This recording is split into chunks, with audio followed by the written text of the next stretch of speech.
Okay, so Heather, you are the winner of the We Create Together challenge for the month of July, sort of June, July. Yeah. And we'll put up your entry, which is a lovely illustration, which we'll talk about in a bit. But to start us off, can you please tell us who you are and what it is you like to create? Sure. My name's Heather, and I primarily create digital illustrations. Sometimes it's a bit of character design, sometimes it's kind of just observational drawings. I actually went to university to study computer games arts, and I did a combination of concept art and 3D modeling on that course. So, concept art was what I was interested in, and since then, concept art and illustrations more what I've kept up doing alongside my kind of day job, which is not art related at all, actually. Cool. And so could you take us through your entry for the My Colours challenge and talk us through your process? Yeah, sure. So my kind of starting point, actually, just because it was the thing that came to mind with the name of the theme, was I actually started with the colours of the non-binary and bisexuality pride flags, because I'm both of those things, and I also happen to quite like the colour schemes for both of those. And it was interesting to try to combine them because they both share the colour purple, but then they've each, there's yellow on the non-binary one, there's blue from the bisexuality one, there's white and black as well.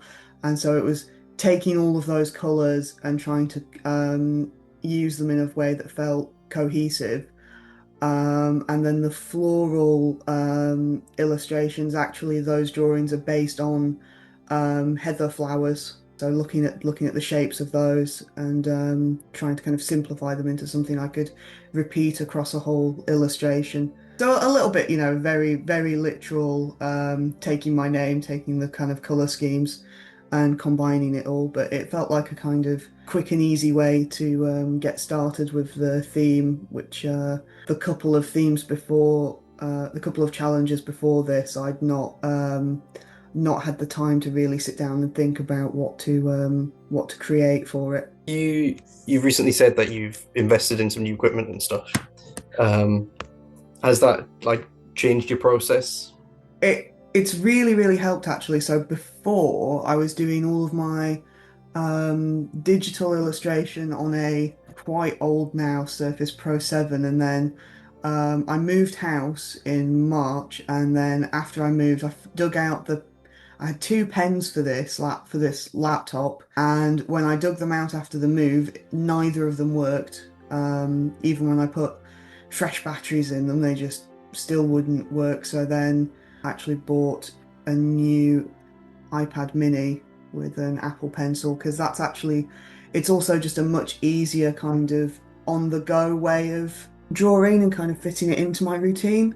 Having less faff to actually sit down and get started with a piece when I work full time and I do other kind of volunteering things outside of just creating art, having that sort of it being really easy to just pick up and get started has made it a lot easier to actually spend time doing drawing, because I do keep a physical sketchbook as well, but I don't enjoy doing kind of finished pieces in that as much, because it's a lot. The good thing about drawing with a physical medium is that if you make a mistake, you kind of have to just live with it, move on, carry on with the drawing. But the downside is it can be a lot more difficult to sort of experiment with a piece.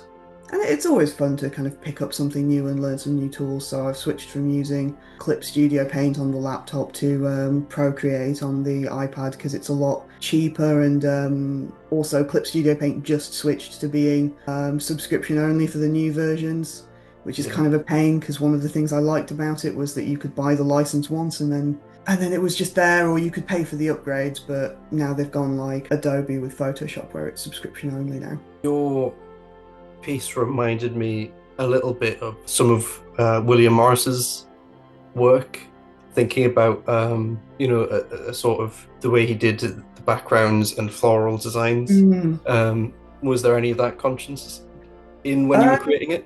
Not necessarily like a conscious thing, but William Morris is an artist whose work I really, really like. And I was definitely aiming for sort of that kind of floral pattern design with this piece.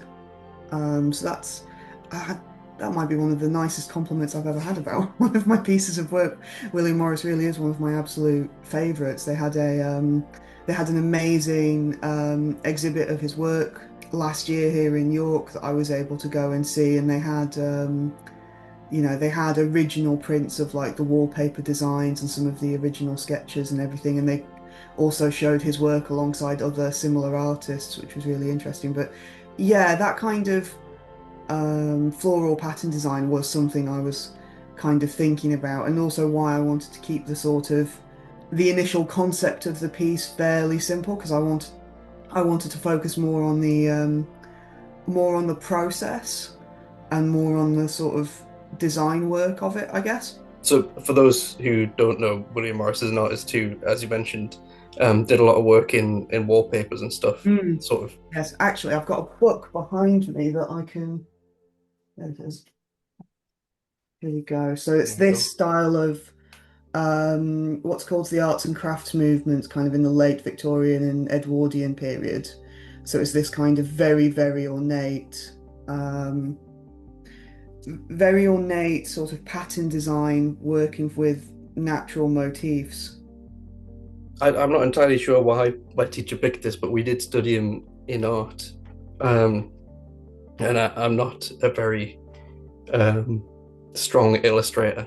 Um, but it really helped me sort of see how art can be incorporated every day, Mm, which is really nice. And those sort of, even though they were natural sort of motifs with the flowers and the leaves and things, but they're still sort of repeating patterns because they have to yeah. fit on wallpaper. So it really sort of satisfied a part of my brain that's like there's a sort of a bit of geometry in this and that it has to line up, but it's also Mm. art.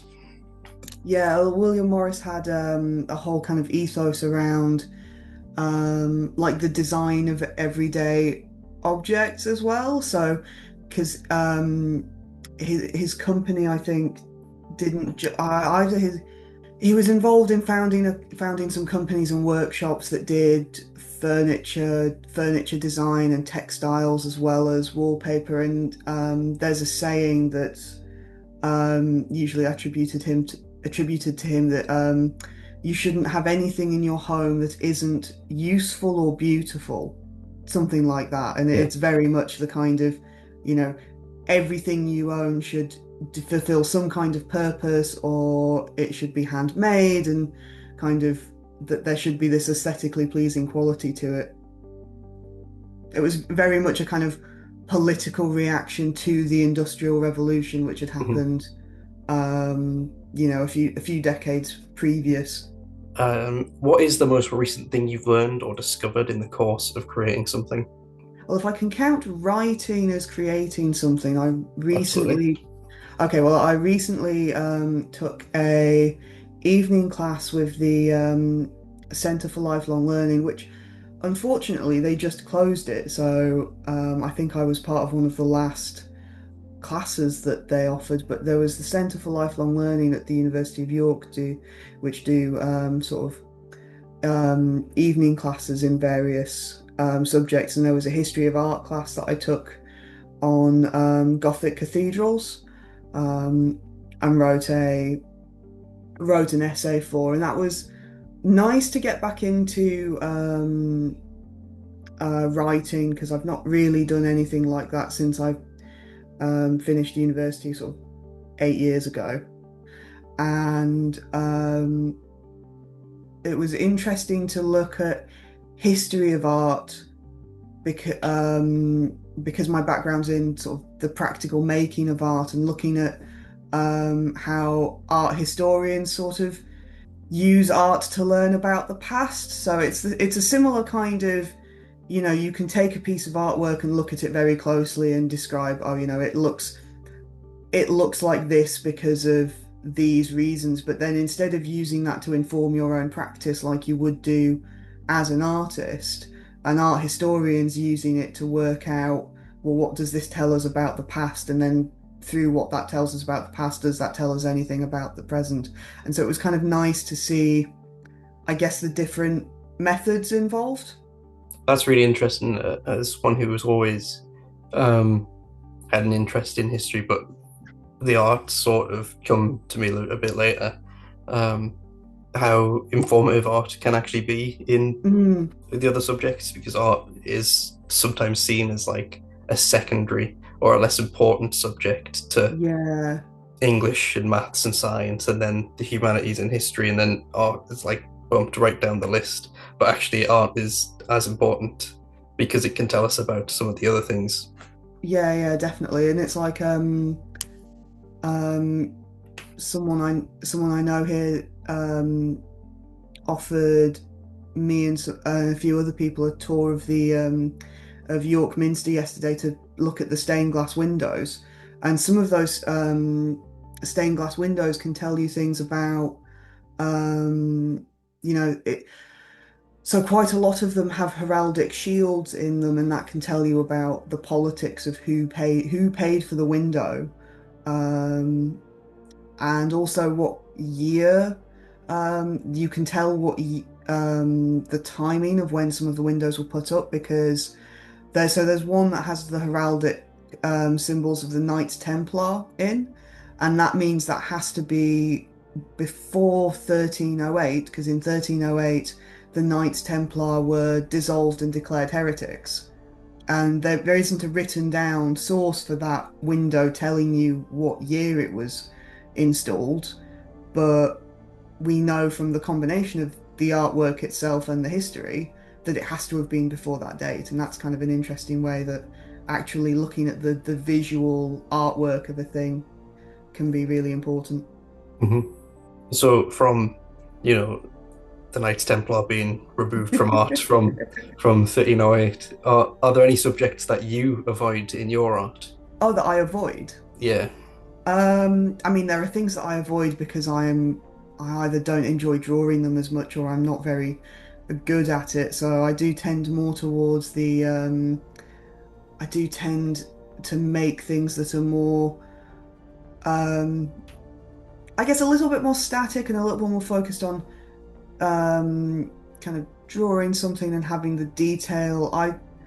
I can draw sort of people interacting in narrative scenes, but that's never felt quite like one of my strengths as an artist. So it's something I'll go and do every so often to try and practice it. But if I'm focusing on what I feel like my strengths are, or if I'm just drawing something and I want to kind of relax and enjoy the process a bit more, then it does tend to be something like the piece I created for this challenge, where um, it's natural motifs, it's partly observational, and I'm more focusing on the kind of the sort of aesthetic qualities of the composition and the colors and the sort of detail, really. So I'm not.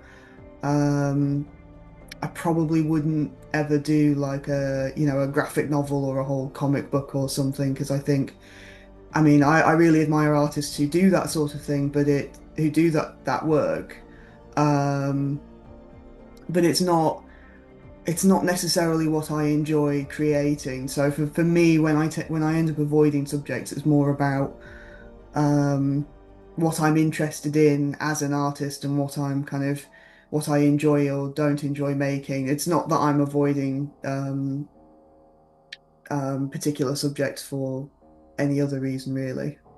Yeah, I think as artists, something to learn is when to put something down because you're not enjoying it Hmm. and forcing it, which is something that previous winners have said in their interviews as well. Um, I think especially when it's probably different if you're a professional artist, and if I was a professional concept artist, I probably would work harder at having a kind of broad portfolio and showing that I can create things that I'm not necessarily as interested in. But when I'm in the position of I have a different full-time day job and the art I create is something I do for my own kind of artistic expression and sort of personal enjoyment, um, I guess then I kind of one, I want to prioritize my time, but also I do have the privilege of I'm not relying on it for an income, so I can actually just do what I want with it. Mhm. I'm going to jump ahead a little bit to a question that sort of leads on to, Sure. which is what creative art or field would you like to try? So, um, I do want to um do a bit more physical painting, and I've always wanted to try oil paints actually, because even though I did 2 years of an art diploma at college and then 3 years of arts related degree, but at no point in that kind of combined 5 years did we actually do oil paints. Because the thing with well, I mean, computer games arts, it was all digital unless you particularly wanted to go out of your way to do something, do a physical piece. But the art diploma I did, it was all at such a fast pace to kind of fit so much of the material in, that we didn't do oil paints because it would have taken too long for it to dry, for you to have a finished painting to then move on to the next topic. So that's something I've kind of been keeping an eye out to see if there's a local like weekend course or something I can do to get to grips with that, because I've used other mediums before, but oil paints seem quite particular. And actually, textiles and particularly embroidery is something that I've tried. Well, I've got I've got all the stuff to do embroidery, and I've got some basic sort of sewing skills, but I ain't, I end up spending all of that time using those skills to repair my clothes instead of actually doing some creative embroidery. So something I've been meaning to do for a while is actually sit down and make the time to just um, yeah, try out embroidery as an actual creative technique, because I like the idea of having something that's a bit more physical and a bit more tactile. Um, I know I was saying earlier the reasons why I prefer digital artwork for illustration, but there is something nice about having a physical object, and particularly when um, there are kind of issues around digital artwork now, and your stuff can get harvested by AI, or you put it on social media and it just kind of disappears into a bit of a void um, if no one looks at it. So it's kind of nice to um, have the actual physical object as well. Yeah, it's interesting you talk about embroidery because when I do pixel art, I'm often thinking about how can I display it in a way that's interesting or satisfying. And so I stumbled across a community that were doing pixel art and then turning it into cross stitch because cross stitch is effectively It just pixel art. it is essential. Yes, I've done a little bit of cross stitch. Someone bought me for Christmas a few years ago a pushing the cat like cross stitch kit. And there is something quite satisfying actually about um, doing cross stitch where you can follow another pattern and just focus on the method. Yeah. And it is essentially the same thing. Yeah. Hmm. Yeah, and coming from a video game course as well, and they're obviously trying to teach you, well, first of all, very fast paced, which from what we know Mm. about working in the games industry seems sort of relevant. But now sort of indie games are kicking back against that, and there are now sort of physical elements to games, thinking back to Cuphead, which is all hand drawn cell animation. And now this indie game that I've been Oh, keeping up with, yes. Scarlet Deer Inn, is all embroidered. Um, That's I hadn't heard of Scarlet Deer. That's really, really impressive, because I'm guessing they'll be doing something like stop motion animation yeah. with that. And I did a bit of stop motion animation on my college course, and you need to have a superhuman level of patience, I think, because Mhm. it was like a full day's work to end up with 10 seconds of animation of just like I don't know, some blue tack plants like waving around in the breeze, or I can't even remember really what I did. Yeah. But I mean, it's one of those things where I think there are more people who perhaps have full-time jobs that are able to do a passion thing on the side, or able to Mm, make their art, and they're able to put more time into it in a way that you can't when it's your job because you have a deadline. yeah, yeah. When you just kind of have to, churn things out. I think there are artists who do that, who do art for a living, who manage to make quite considered stuff. But there are a few artists I follow on Instagram who do interesting work, like Billy Murphy actually is one of my favorites at the moment. He does these really charming, slightly wonky paintings of bears, and then it's captioned with things like, oh, what's a recent one?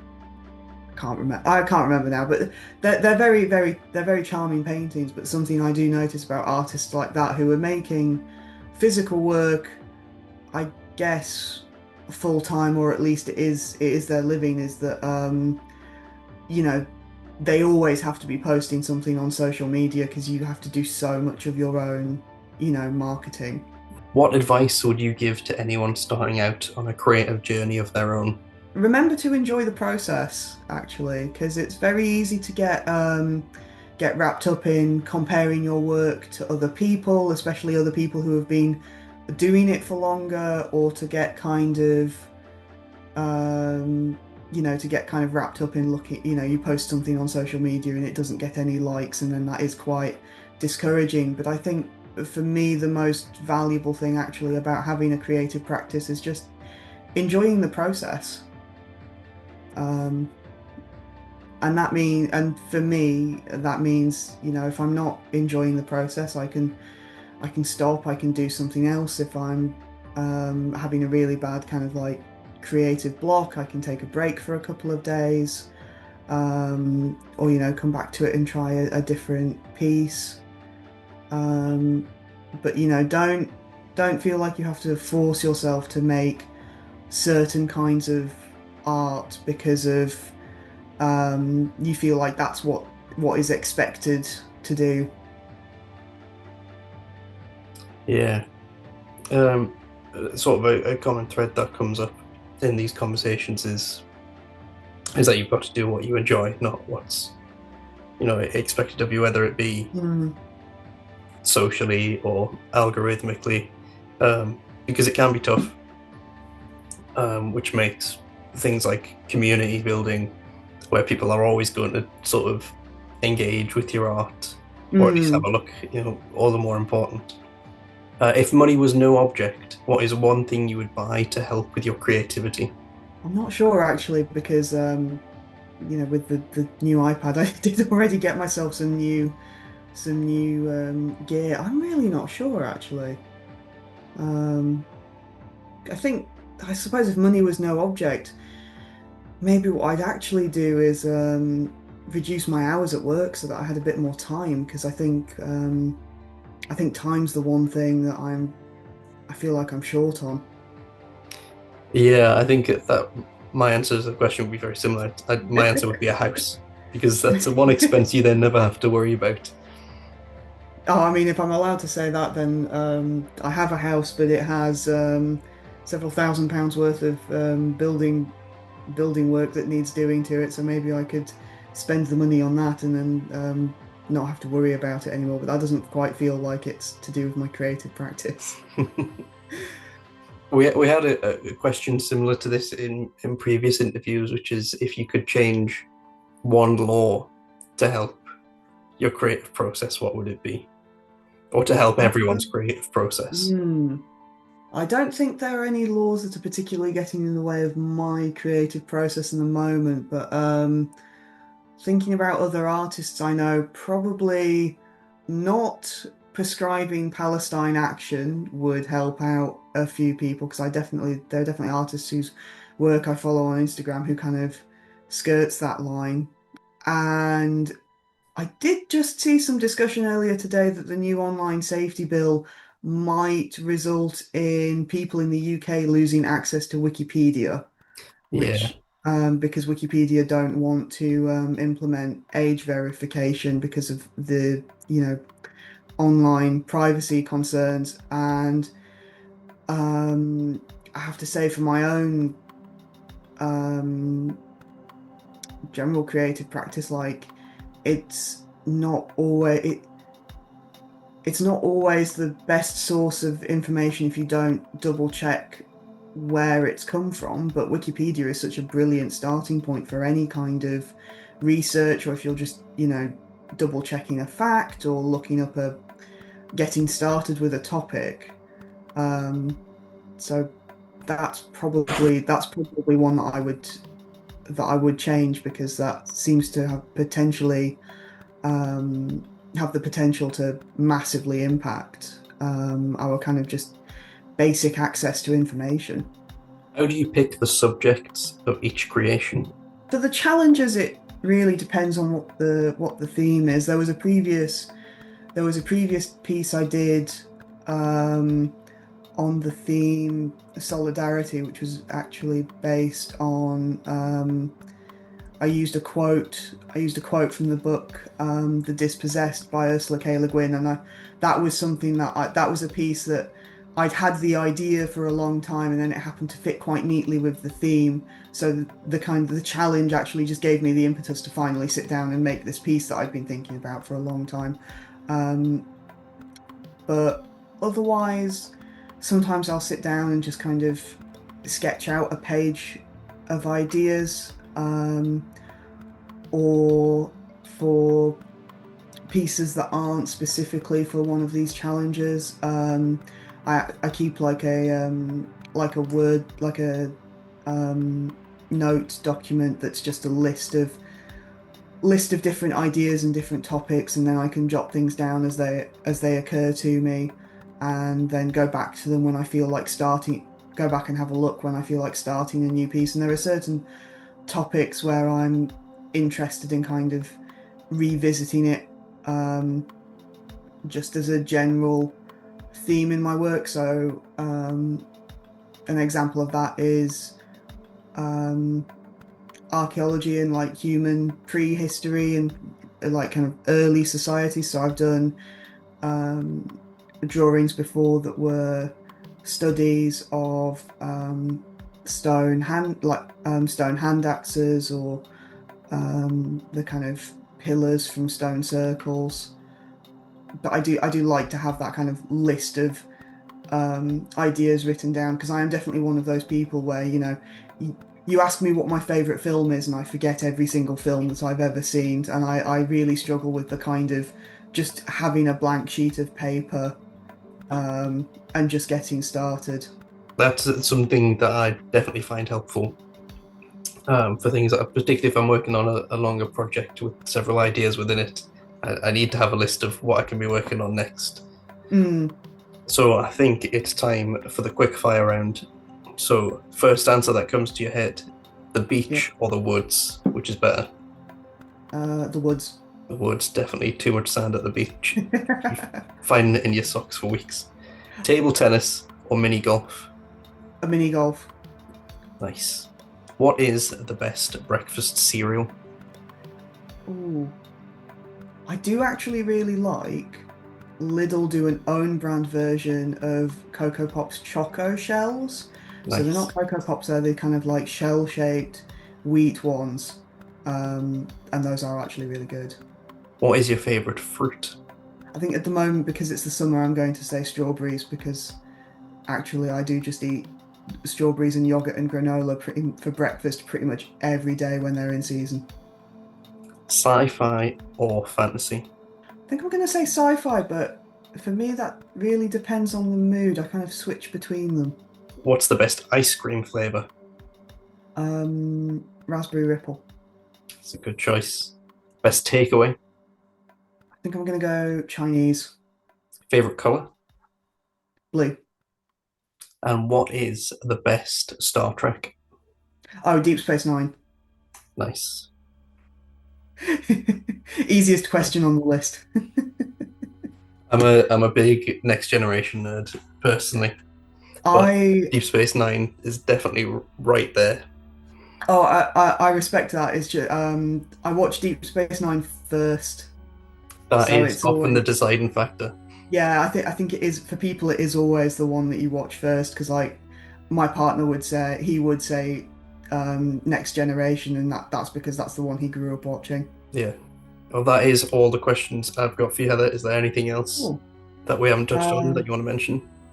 no, I don't think so. Actually, it's a very comprehensive set of questions. Where can people find you? Oh, so on Instagram, that's probably where I'm most likely to post artwork when I've got something new. It's Heather O Draws, all one word. Heath Draws on Blue Sky. I'd like to thank everyone who submitted to this month's challenge. We create together challenge.